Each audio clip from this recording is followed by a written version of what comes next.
Hi everybody, my name is Ileana and today I will be discussing and analyzing an argument from our latest debate on climate change made by Nikhil Jahela. Nikhil posed a strong argument for side B, which was to support the claim that developmental considerations must take precedent over environmental considerations in regards to economic policy.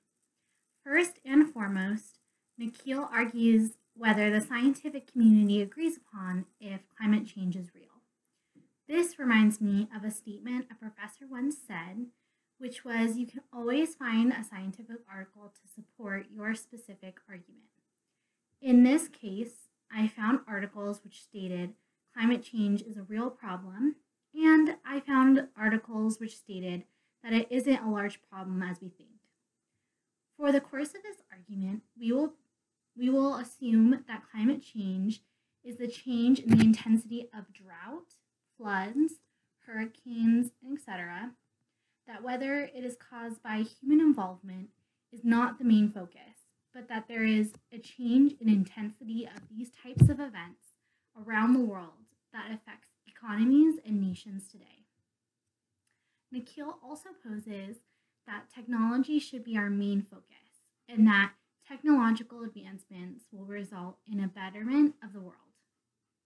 I do not dispute that technological advancements are important. I firmly believe that many first world nations should be placing time and money into research that will be for the betterment of society. Nikhil uses the example of Tesla, the cars, and that despite this being an eco-conscious company, it rose to the place it is today. That Tesla did this in the same economy that Ford did, which is the same economy which promotes consumption of resources.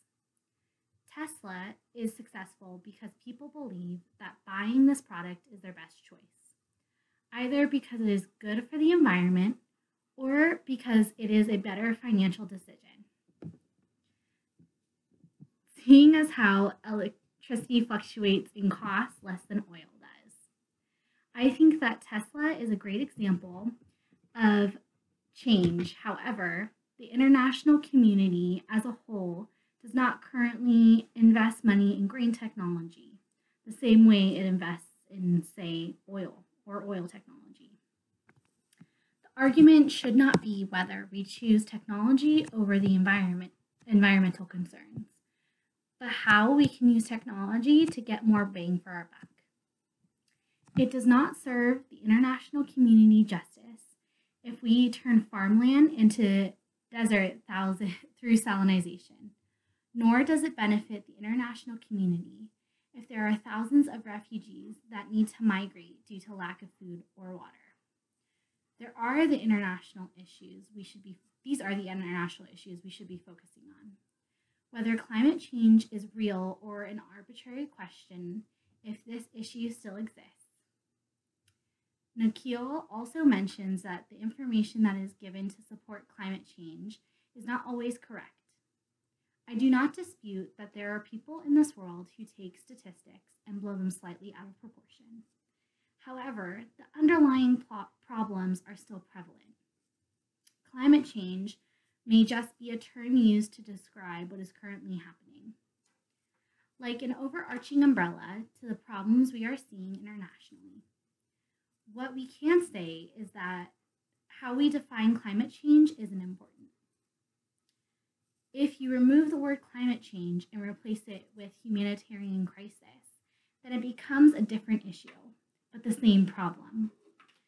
There is a humanitarian crisis which threatens millions of people around the world. A humanitarian crisis threatens food and water resources. A humanitarian crisis will create international tensions if we do not begin creating solutions. If we look at the amount of people that will be affected, if we look at the amount of countries which will become economically unstable due to this issue, then we find that addressing the environment now will only actually be the solution for helping the economy in the future.